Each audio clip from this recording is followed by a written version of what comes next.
Ini manhaj kita, manhaj yang damai, manhaj yang mengandalkan ilmu pengetahuan dibandingkan dengan yang lain, manhaj yang mengandalkan bukti, dalil, dan bukan pemaksaan, manhaj yang merahmati dan bukan marah.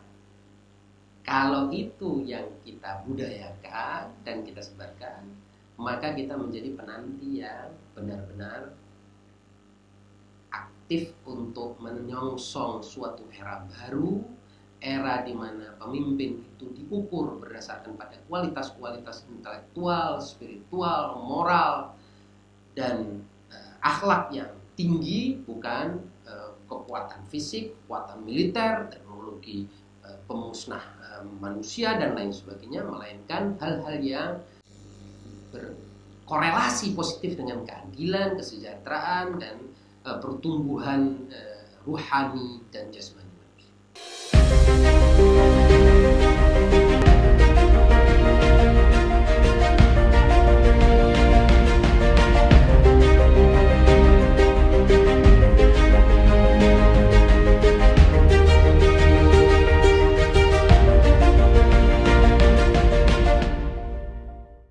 Sebagian orang mengira bahwa Imam Mahdi ini terkait dengan suatu peperangan, musibah, wabah, kematian, kehancuran, sedemikian sehingga ketika ada wabah yang diingat adalah Imam Mahdi. Seperti kita sedang sekarang ini misalnya di wabah yang kita sedang hadapi, semoga Allah segera mengangkat wabah ini, yaitu COVID-19 ini atau COVID-19.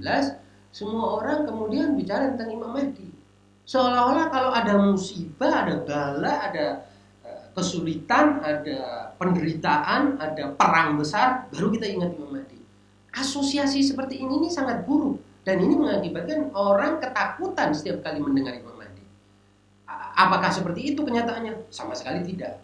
Mereka yang berpikir seperti ini membaca sebagian riwayat secara keliru. Padahal riwayat itu jumlahnya ribuan, dan konteks riwayat itu menyatakan bahwa manusia suatu saat akan mengalami berbagai macam masalah sedemikian sehingga mereka tidak punya jalan keluar kecuali kembali kepada jalan Allah Subhanahu wa taala dan juga jalan para imam yang seperti tadi saya bilang berdasarkan pada ilmu pengetahuan.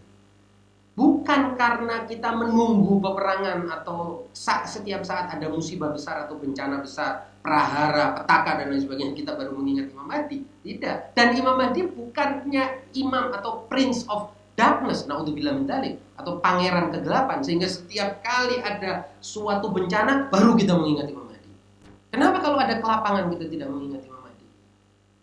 Ini bahaya. Asosiasi yang seperti ini nih justru akan menjadikan orang ketakutan.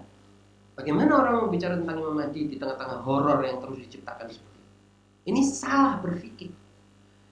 Dan yang lebih penting daripada itu, ketika kita membaca adanya riwayat-riwayat tentang peperangan Armageddon, setengah penduduk mati dan lain sebagainya sebagai tanda-tanda akhir zaman atau tanda-tanda kemunculan Imam Mahdi, itu bisa jadi sesuatu yang telah lewat. Saya sering mengatakan di forum ini bahwa Perang Dunia Pertama dan Perang Dunia Kedua itu total jenderal dalam waktu 40 tahun atau 50 tahun itu telah terjadi, telah ada 100 juta orang wafat, mati. Manusia mati sama seperti kita. Apakah ini kurang? Masih kurang musibah? Jadi barangkali saya menafsirkan bahwa semua yang disebut sebagai perang akhir zaman mungkin sudah lewat. Mengapa tidak? Karena misalnya Allamah Tabatabai dalam tafsir Mizan mengatakan terang-terangan bahwa yang disebut sebagai Ya'juj wa Ma'juj, makhluk yang sangat menakutkan itu adalah sesuatu yang telah lewat. Begitu juga boleh jadi banyak hal yang telah lewat. Jadi kalau bencana-bencana dan yang pahit telah lewat, maka kita harusnya menebarkan kegembiraan. Kita harusnya bagian dari orang yang menanti dengan menebarkan optimisme bahwa manusia akan mengalami suatu masa di mana mereka tidak lagi mau mengangkat senjatanya, tapi maunya hanya mengangkat penanya untuk berjuang.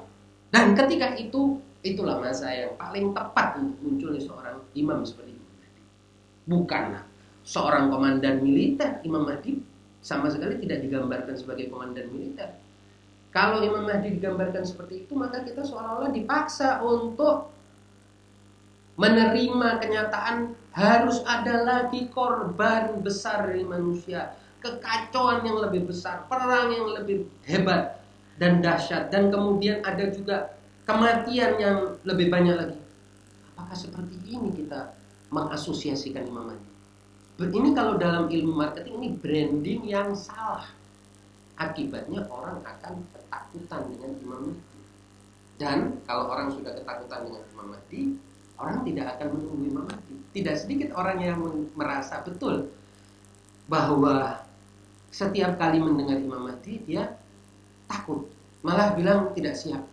Karena itu tadi, digempur dan diberondong dengan asumsi bahwa Imam Mahdi akan datang bersamaan dengan kehancuran, kerusakan, perang besar, wabah, bencana, petaka. Ini cara yang salah dan sama sekali tidak menunjukkan sesuatu yang benar berdasarkan pada Al-Quran dan riwayat. Tidak ada seperti itu. Saya menanggung, saya kebetulan baca riwayat-riwayat itu. Tidak ada penjelasan yang menyatakan harus ada kehancuran dan kerusakan baru kemudian Imam Mahdi muncul. Siapa yang menyatakan seperti itu? Nah, orang yang terbiasa dengan dirinya tidak berilmu, tidak mengikuti perkembangan ilmu, dan tidak suka dengan ilmu, akhirnya ini tadi, faktor ini yang akan lebih menarik buat mereka. Faktor peperangan, kekerasan. Itu juga kembali kepada budaya jahiliyah. Kalau kita lihat di zaman Rasul Shallallahu Alaihi Wasallam, sebelum Rasulullah diutus oleh Allah, Arab ini semuanya adalah budaya kekerasan dan peperangan. Menyelesaikan apapun harus lewat perang. Kadang-kadang persoalan kecil pun tumpah darah segitu banyaknya. Dan Rasul kemudian Allah utus untuk apa? Rahmatan lil alamin. Allah mengatakan kepada seluruh manusia, ini aku utus seorang di antara kalian, manusia yang penuh dengan rahmat, yang akan mampu menyelesaikan persoalan-persoalan kalian tidak dengan pedang dan kekerasan, melainkan dengan kasih sayang, perdamaian, rekonsiliasi, islah, dan lain sebagainya. Dan itu jalan keluar yang dulu di tangan Rasul, yang lebih afdol. Rasul itu lebih afdol daripada, lebih mulia daripada Imam Mahdi. Itu pula lah manhaj atau jalan yang akan ditempuh oleh Imam Mahdi. Bukan manhajnya peperangan, bukan manhaj yang kehebohan, kekacauan. Salah. Akhirnya kadang-kadang kita ini sama seperti sebagian orang yang menebar teror, kurang lebih sama seperti ISIS. Padahal kita percaya bahwa Imam Mahdi adalah jalan keluar bagi seluruh umat manusia, bukan sebagian kelompok. Imam Mahdi bukan ketua umum sebuah partai politik di mana sebagian kita menjadi anggotanya, sebagian lain tidak. Tidak seperti itu. Kalau seperti itu hanya akan mengobarkan peperangan. Semangat sektarianisme, semangat kelompok yang akibatnya adalah kita jadikan Imam Mahdi itu sebagai komandan perang dan kita mau berpihak di situ. Sebetulnya jangan-jangan ini hanya untuk merealisasikan keinginan balas dendam kita terhadap musuh-musuh kita. Keinginan kita untuk menang. Narasi seperti ini sama sekali tidak bisa diterima. Dan ini narasi yang tidak akan bisa membangun kesadaran global untuk pentingnya sesuatu yang disebut sebagai perdamaian untuk semua, kesejahteraan untuk semua, keadilan untuk semua. Karena yang menunggu keadilan untuk semua ini 99% manusia di bumi ini. Hanya 1% mungkin barangkali yang tidak menginginkannya. Dan kalau 99% ini bahu-membahu, maka apapun akan mampu mereka atasi. Dan contoh yang di depan mata kita adalah wabah corona ini. Kita lihat seluruh dunia bahu-membahu untuk menumpas wabah yang luar biasa ini. Virus yang menyerang orang tanpa terlihat ini. Dan menyerang siapa saja ini. Kecil, tua, muda, sehat, atau yang terlihat sehat, yang sakit, kaya, miskin, di negeri Asia, di negeri Barat, Eropa, Amerika, dimanapun. Muslim, non-muslim, beragama atau tidak beragama, ateis atau tidak, semuanya diserang. Nah, sekarang ada semacam solidaritas global. Ini sebetulnya yang lebih penting, sisi ini yang lebih penting. Dan sebetulnya dari sisi itu kita sebenarnya sedang melihat berita gembira. Bahwa manusia ternyata ketika menghadapi satu masalah mereka bisa bersatu, bisa menampilkan solidaritas, menampilkan kerjasama untuk menghadapi. Kalau kita melihat seperti ini, maka kita semakin optimis bahwa kemunculan Imam Mahdi itu dalam suasana yang seperti ini. Jadi kalau kita baca sejarah, misalnya sejarah yang baru terjadi, yang beberapa dekade lalu, yaitu Perang Dunia Kedua, setelah puluhan juta orang meninggal dalam peperangan itu, dalam perang global itu, maka berbondong-bondong seluruh dunia sepakat untuk membuat sebuah badan internasional yang disebut sebagai Perserikatan Bangsa-Bangsa. Untuk apa? Menjamin kedamaian. Artinya apa? Orang tidak mau lagi perang. Nah, kalau sudah seperti ini sebenarnya salah satu dari budaya yang kondusif untuk munculnya kepemimpinan yang kualitasnya adalah ilmiah, berdasarkan pada ilmu pengetahuan, keunggulannya adalah pada moralitas, spiritualitas, suasana atau kondisi seperti itulah yang paling mungkin untuk munculnya Imam Mahdi. Bukan suasana perang, kekacauan, munculnya musibah yang besar sehingga orang kalut. Ini yang saya maksud bahwa kita harus, pesan yang kedua adalah menyebarkan kegembiraan, harapan, optimisme, berita-berita baik. Jangan berpikir negatif sedemikian sehingga kita mengingat Imam Mahdi itu hanya di saat ketika kita atau umat ini berduka dan mengalami kesedihan atau musibah atau bencana dan lain sebagainya, lalu melupakannya di saat kita dalam keadaan lapar.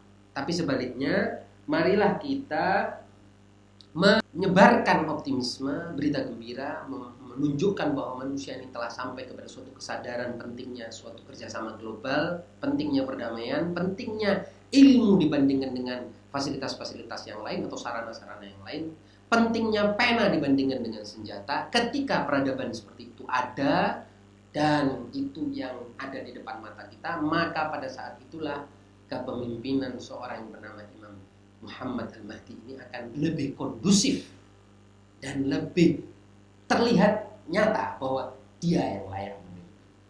Tapi kalau kita anggap bahwa Imam Mahdi ini komandan perang yang harus melalui perang demi perang demi perang demi perang, dan itu yang kita dengung-dengungkan, dan dalam rangka na'udzubillah min dzalik mungkin melampiaskan dendam kita kepada kelompok-kelompok lain, seolah-olah Imam Mahdi itu pemimpin kita saja, bukan pemimpin manusia yang lain, seolah-olah Imam Mahdi itu ketua partai politik di mana kita adalah anggotanya dan yang lain nggak boleh ikut.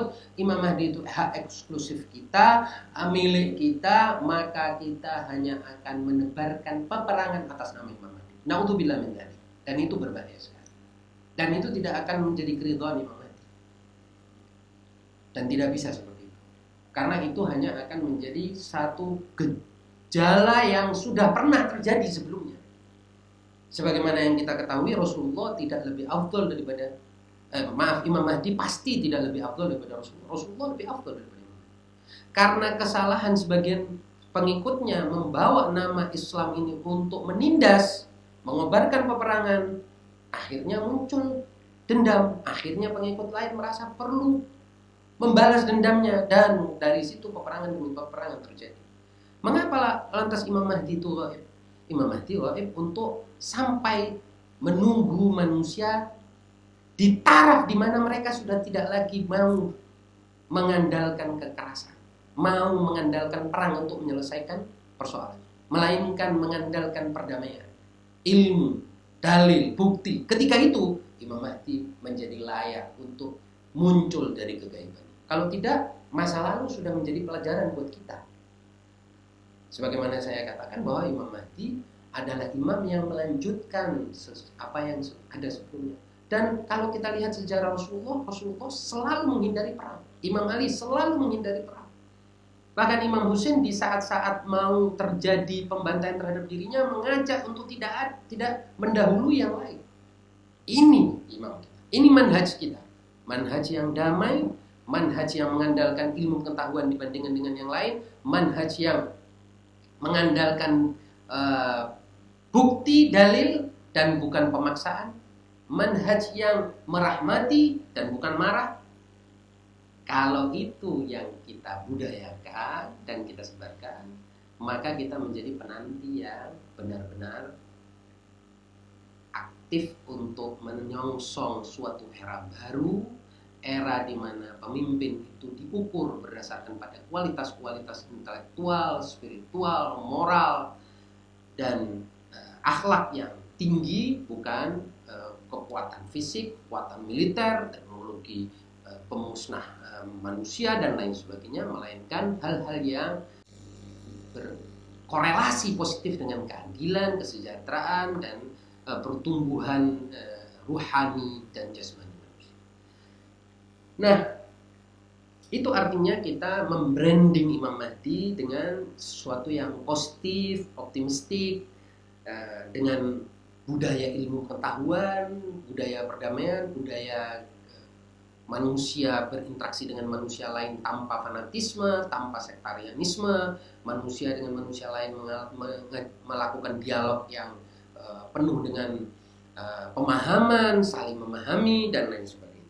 Suasana di mana umat manusia itu mengunggulkan sarana pengetahuan dibandingkan dengan sarana-sarana yang lain, sarana modal utama manusia adalah sebagaimana seharusnya, karena manusia itu unggul dibandingkan dengan yang lain-lain melalui ilmu pengetahuan, maka ilmu pengetahuan juga di era itu adalah yang paling diutamakan.